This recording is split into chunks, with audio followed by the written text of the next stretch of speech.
세상 사는데 제일 힘든 것이 인간관계라고 말합니다. 우리가 고민하는 인생 고민 중 절반 이상이 결국은 인간관계예요. 그러면 우리는 왜 인간관계를 맺고 살아갈까요? 인간은 사회적 동물이니까, 혼자서는 살아갈 수 없으니까. 그런 이유가 아니라 우리가 인간관계를 맺는 궁극적인 이유는 바로 행복하기 위해서입니다.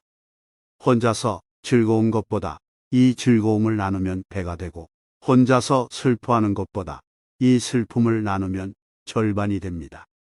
이렇게 더 행복하고 다채로운 감정을 향유하기 위해서 인간관계를 맺는 겁니다.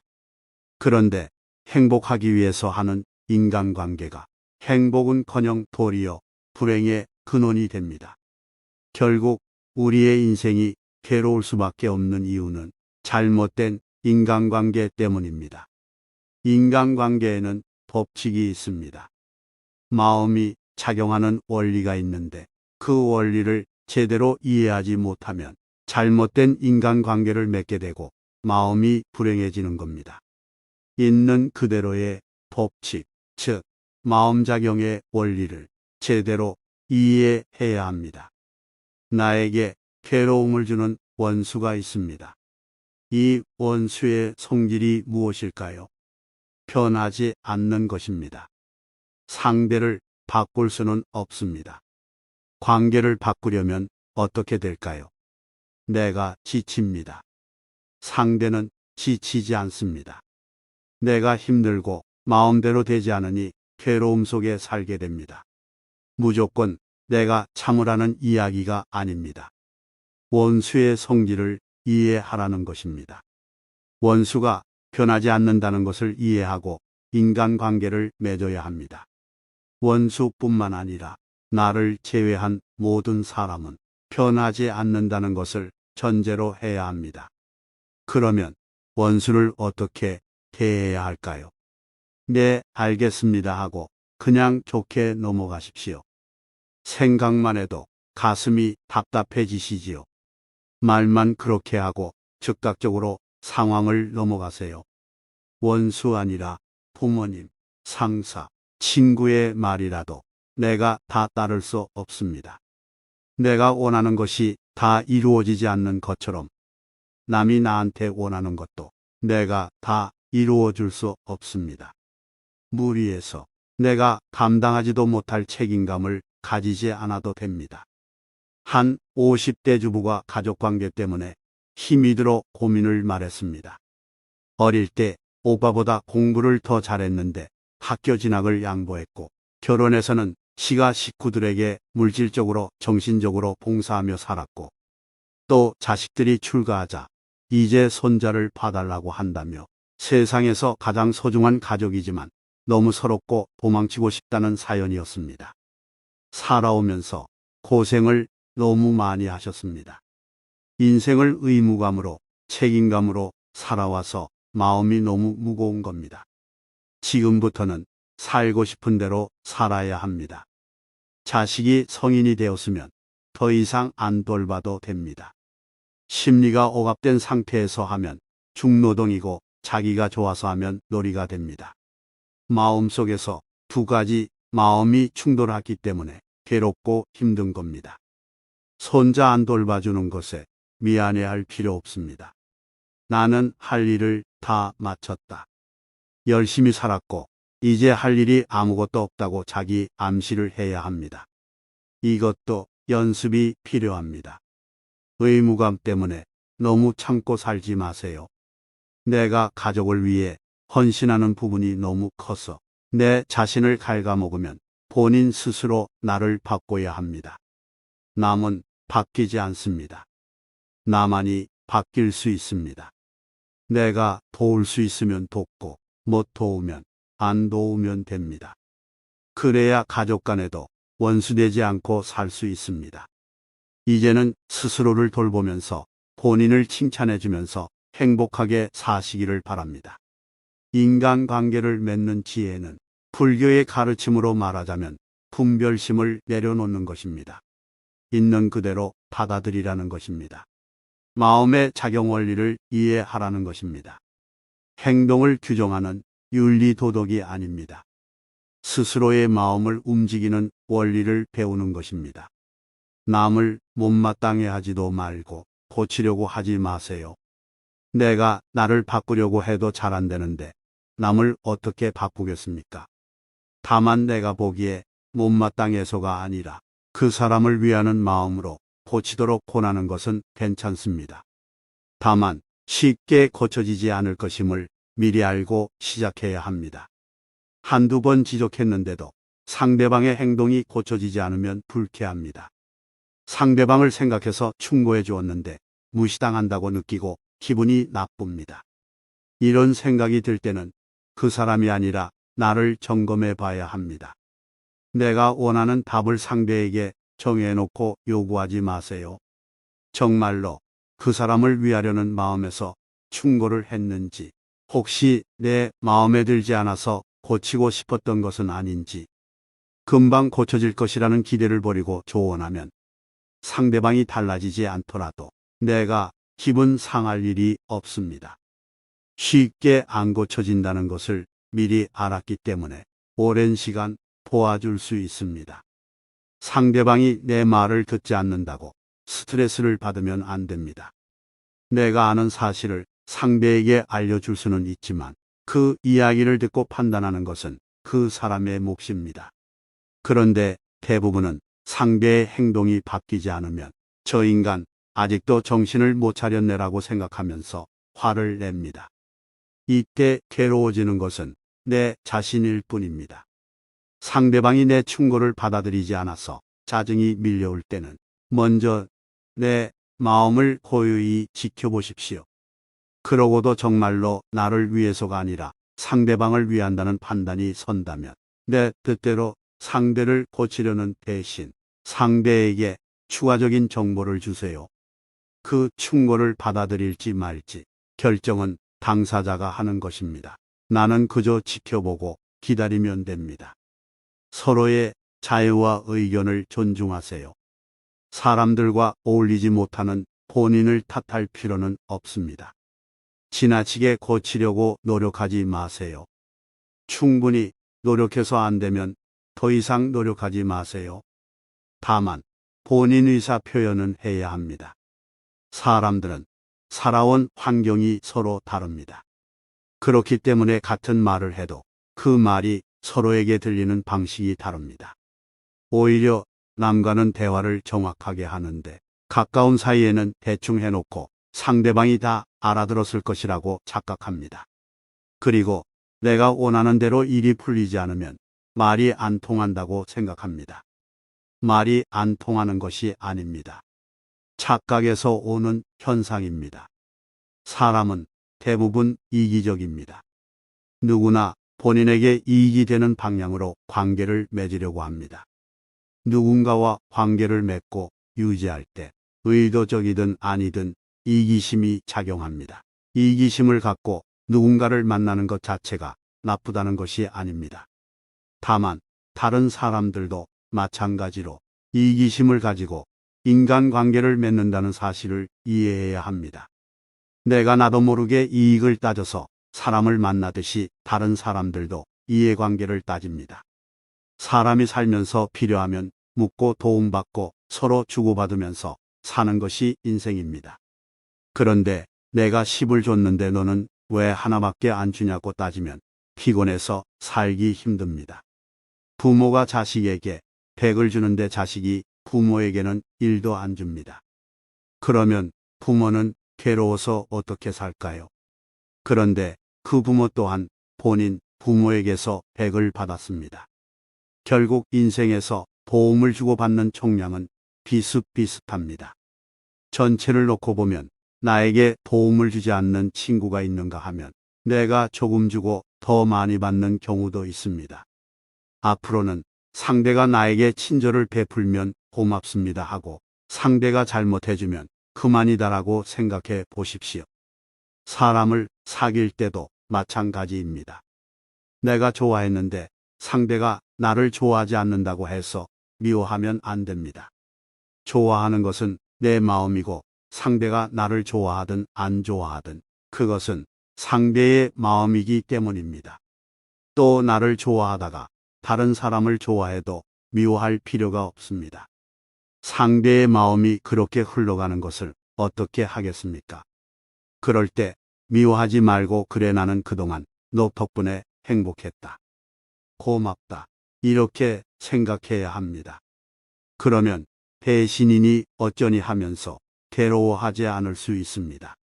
인간의 본래 심성에는 이타심도 있고 이기심도 있습니다. 위기에 처하면 이타성이 발휘되지만 사람이 늘 이타적일 수는 없습니다. 이타심은 무의식 아래에 있고 이기심은 그보다 위에 위치해 있습니다. 그래서 이기심이 더 쉽게 드러납니다. 인간은 누구나 이기적인 면이 있다는 것을 인정하면 그때는 이기적인 상대를 내가 어느 정도까지 맞춰줄 것인가 하는 나의 문제로 바뀝니다. 이기심을 버릴 필요는 없습니다. 우리의 마음은 늘 변합니다. 한 가지 생각이 계속 머물러 있을 것 같지만 이내 사라지고 맙니다. 상대의 마음이 한결같기를 기대하지만 사실 불가능한 일입니다. 이게 마음의 성질입니다. 이런 성질을 이해하지 못한 채 마음이 변하지 않기를 기대하니까 그렇게 되지 않으면 괴로운 것입니다. 행복으로 가는 길은 우리의 마음이 변치 않는 것이 아니라 마음이 바뀔 줄 미리 알고 그 변화를 받아들이는 데 있습니다. 그래서 좋아도 너무 기뻐 날뛰지 않고 싫어도 너무 슬퍼하지 않고 평온하게 살 수 있습니다. 상대방이 나를 배신하더라도 우리가 할 수 있는 일은 마음은 변하기 마련이라는 사실을 받아들이는 데 있습니다. 그래도 그 사람과 계속 인연을 이어갈지 말지는 나의 선택입니다. 우리의 마음은 잠깐 머물렀다가 흩어집니다. 정도의 차이가 있을 뿐 누구에게나 같습니다. 마음이라는 것이 시시때때로 바뀌어서 믿을 게 못 되는 것인데 우리에게 괴로움이 생기는 것은 변하는 것을 변하지 않는 것으로 잘못 알고 있는 데서 시작됩니다. 마음은 매 순간 끊임없이 생겨나고 사라집니다. 그래서 마음의 실체라고 내놓을 만한 것이 어디에도 없습니다. 그런데도 우리는 순간적인 기쁨, 슬픔, 괴로움 등 갖가지 마음을 보고 걱정과 근심합니다. 인생에 너무 많은 의미를 부여하지 마세요. 열심히 할 뿐 결과에 연연해 하지 않는다면 그 과정에서 당신은 이미 행복한 것입니다. 내가 잘났다, 내가 옳다는 생각을 내려놓으세요. 상대방이 내 마음에 들지 않는다고 아쉬워할 게 아니라 다 갖춘 사람은 없구나. 세상은 공평하구나 하고 생각할 수 있어야 합니다. 나쁜 일에는 반드시 배울 점이 있습니다. 실패를 절망이 아닌 경험으로 받아들이세요. 성장할 수 있는 기회로 삼으세요. 너무 힘들게 하는 것이 있으면 내려놓으세요. 그러면 자유롭고 행복할 수 있습니다. 무엇이든 인정하면 자유로워집니다. 왜 어떤 사람은 인간관계를 쉽게 하고 어떤 사람은 어려울까요? 바로 사람의 마음에도 마음이 작용하는 원리가 있습니다. 인간관계의 법칙이 있습니다. 같은 일을 겪더라도 어떤 이에게는 괴로움이 되고 어떤 이에게는 즐거움이 되고 또 어떤 이에게는 슬픔이 됩니다. 인생사에는 온갖 괴로움이 생깁니다. 그런데 괴로움을 대하는 마음도 다 제각각입니다. 어떤 이는 그 괴로움에 좌절해 다시는 일어나지 못합니다. 하지만 어떤 이는 이를 발판으로 삼아 성공 신화를 이룹니다. 괴로움에서 벗어나느냐 마느냐는 본인의 깨달음에 달렸습니다. 괴로움에서 벗어나는 주체자는 본인입니다. 누구에게 의지하지 않고 오롯이 본인만이 스스로를 구할 수 있습니다. 나 자신에 대한 부정적인 생각은 거둬야 합니다. 나 자신을 초라하게 여기면 마음이 무거워져서 남을 만나기 힘들어집니다. 마음을 가볍게 가질 필요가 있습니다. 마음이 허전한 것은 욕심 때문입니다. 굳이 채우려는 생각을 버리세요. 그러면 허전한 마음도 사라집니다. 인생에 정답은 없습니다. 스스로 선택한 대로 사는 것일 뿐입니다. 어떤 삶을 살더라도 당신은 행복할 권리가 있습니다. 그러나 남의 불행 위에 내 행복을 쌓지 마세요. 시기, 질투를 이용하는 것은 불행한 사람들이 하는 짓입니다. 원하는 것이 모두 이루어져야 한다는 생각을 버리세요. 실수하면 안 된다고 정해놓았기 때문에 실수하는 내 모습이 싫은 것입니다. 빨리 많은 것을 이루려고 하지 마세요. 이 생각 때문에 괴로운 것입니다. 이루어지면 좋고 안 이루어져도 그만입니다. 세상 일은 세상 일이고 나는 나의 마음을 다스릴 줄 알아야 합니다. 상대 모습을 내 마음대로 그려놓고 왜 그림과 다르냐고 상대방을 비난합니다. 있는 그대로를 보지 못하는 마음의 착각 때문에 나 자신과 상대 모두가 힘들어집니다. 너무 상대에게 맞춰가며 살지 마세요. 기질에 맞게끔 형편되는 대로 살아야 합니다. 맞추려고만 하면 그건 오래가지 못합니다. 그런 모습은 상대가 봐도 불편합니다. 사람과의 관계가 길게 가지 못해 고민이라면 계속 사람을 바꾸어 만나면 됩니다. 다른 사람이 친구를 몇십 년 동안 만나든지 말든지 신경 쓰지 마세요. 그것은 그 사람의 기질에 맞는 것입니다. 그런데 내가 가진 기질이 그렇지 못하다면 오늘은 이 사람 사귀고 내일은 저 사람 사귀면 됩니다. 올해는 이 사람 사귀고 내년에 저 사람 사귀면 됩니다. 한 사람을 꼭 20년, 30년 사귀는 것이 좋다고 정해진 법은 없습니다. 사람과 오래도록 못 만나는 기질을 갖고 있으면서 다른 사람이 인간관계가 오래가는 것을 부러워한다면 그것은 모순입니다. 한 사람과 오래가지 못한다고 해서 그게 기질이 나쁜 것이 아니에요. 직장을 다니다가 불편한 것이 있으면 직장을 바꾸듯이 사람들과 오래가지 못하는 것은 잘못이 아니에요. 사람들은 돈을 다른 사람과 나누기보다 혼자 갖는 것을 좋아합니다. 어떤 것은 나누는 게 좋고 어떤 것은 혼자 갖는 게 좋습니다. 어떤 것은 오래 갖고 있는 것이 좋고 어떤 것은 빨리 바꾸는 것이 좋습니다. 인간관계가 오래 간다면 관계의 폭이 넓지 못하고 사람을 자주 바꾸는 사람은 관계는 깊지 않지만 관계의 폭을 넓힐 수가 있습니다. 정해진 법이란 없습니다. 그런데 만약 사람들하고 오래 사귀지 못하는 기질인데 사람들과 오래 사귀길 원한다면 자기 자신을 바꾸면 됩니다. 하지만 그런 노력을 하기가 싫고 어렵다면 그냥 자신의 몸과 마음에서 나오는 기질을 따르면 됩니다. 이 세상에 수많은 사람 중에 한두 명 붙들고 오래 사귈 필요도 없습니다. 그냥 인연되는 대로 서로 좋으면 만나고 안 좋으면 헤어지면 그만입니다. 세상에 사람이 한 명만 있는 것도 아니고 두 명만 있는 것도 아니니까요. 사람에 연연하지 마세요. 기질에 맞게끔 형편되는 대로 살면 됩니다. 너무 맞추려고 했으면 그것은 오래가지 못합니다. 사람은 누구나 편한 사람과 함께 하고 싶어 합니다. 부러워도 크게 신경 안 쓰는 수준에서 자기 삶을 사는 것이 중요합니다.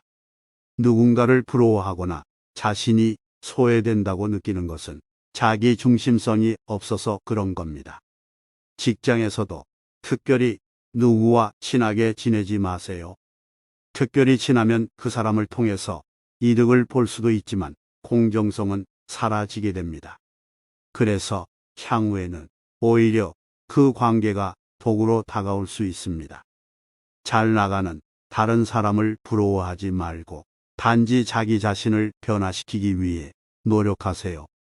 처음부터 속 깊은 얘기를 나누겠다고 생각하면 대화는 이루어지지 않습니다.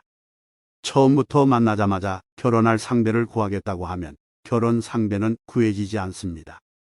단지 사람을 만나서 대화를 해보고 그렇게 지내다 보면 서로 친해지고 나중에는 친구가 되는 것입니다. 이렇게 감정이 생겨야 관계가 형성됩니다. 나하고 먼저 사귀다가 다른 사람하고 사귈 수도 있고 다른 사람과 사귀다가 나와 사귈 수도 있습니다. 원래 그런 것입니다. 인간관계를 오래가게 하는 방법은 단순합니다. 그것은 다른 사람에게 간섭하지 않는 겁니다.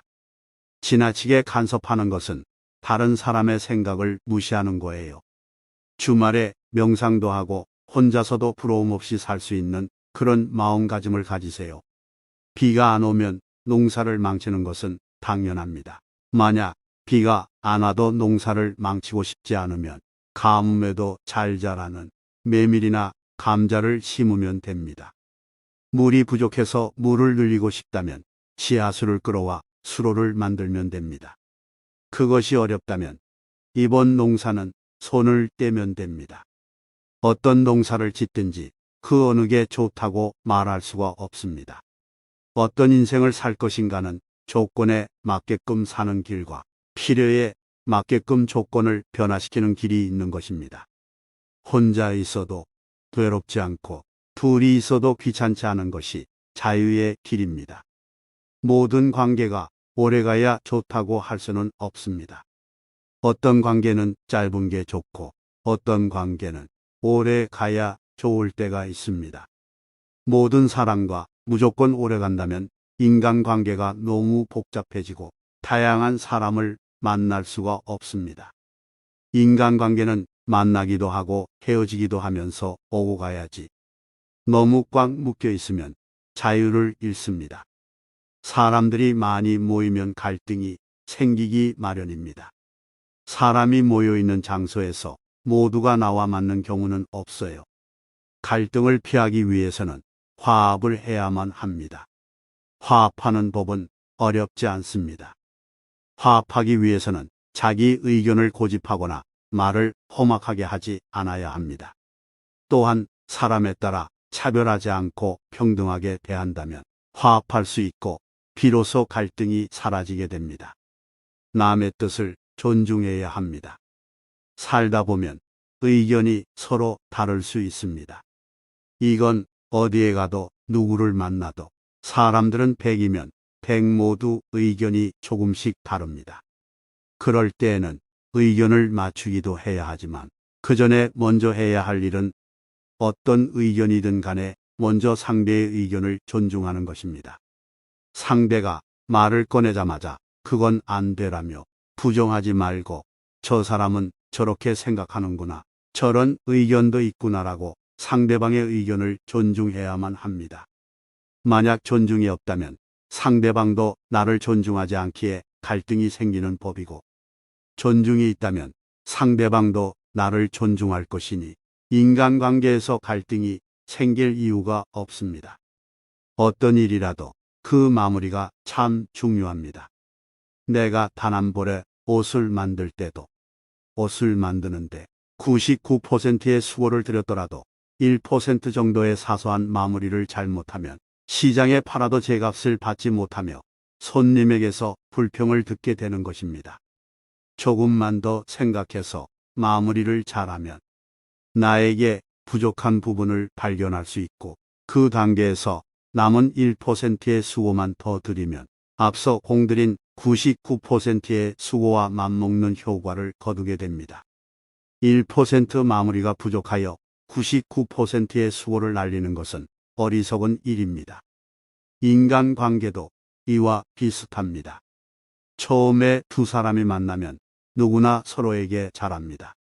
처음 만나는 사람과 다툴 일이 무엇이 있겠어요?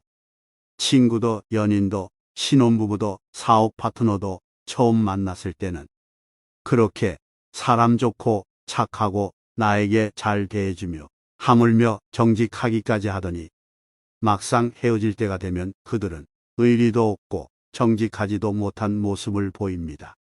사람이 살다 보면 서로 안 맞아서 헤어질 수 있고 이는 당연한 일입니다.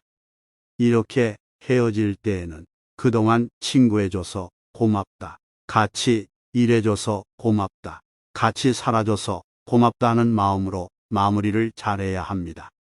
마음을 다스려야 합니다. 마음이라는 게 어떤 실체가 있어서 그것을 컨트롤한다는 게 아니에요. 내가 옳다는 마음을 내려놓고 잘못되고 어리석은 생각에 때에 따라 이리저리 끌려다니지 않는 것을 말합니다.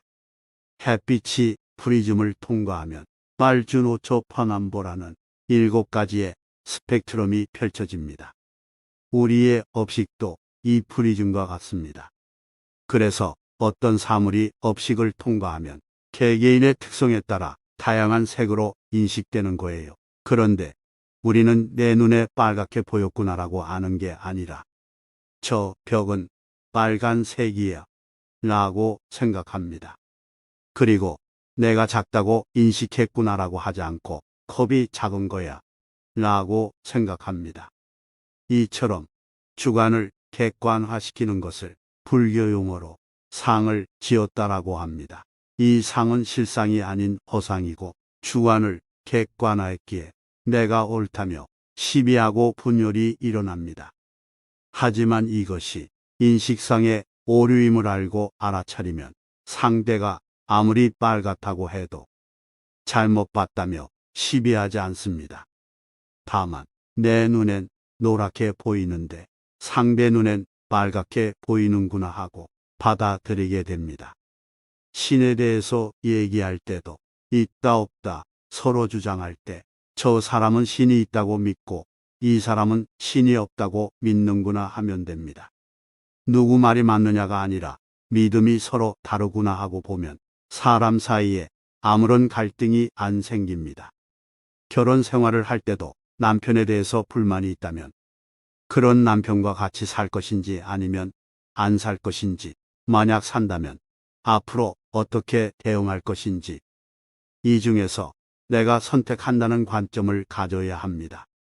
남편이 이렇게 해주면 같이 살고 안 해주면 같이 안 산다. 이렇게 생각하면 남편한테 평생 목을 매달고 살아야 합니다. 남편이 이렇게 해주면 웃음이 났다가 저렇게 해주면 인상을 쓰는 노예 생활을 하게 됩니다. 관점을 이렇게 가져야 이 세상 어디에 가서도 내가 주인으로 살 수 있어요. 인간관계도 일종의 선택입니다. 모르면 물어서 배우면 되고 틀리면 고치면 됩니다. 잘못했으면 뉘우치면 됩니다. 그러니 인생 살 때 겁낼 것 없습니다. 내 인생의 주인공으로 살면 됩니다. 잘 산 인생은 높은 자리에 오르고 부유한 것이 아니라 내일 죽어도 여한이 없는 삶입니다. 내일이나 나중에 아닌 지금 바로 이 순간 행복하세요. 조건이 나쁠 때는 좋아지기만을 바라보느라 눈이 멀고 조건이 좋아지면 이제는 그 좋은 결과가 사라질까봐 전전긍긍합니다. 그러느라 한 번도 제대로 된 행복을 느끼지 못한 채 시간만 흘러갑니다. 지금 이 순간에 만족하는 것이 진정한 행복입니다.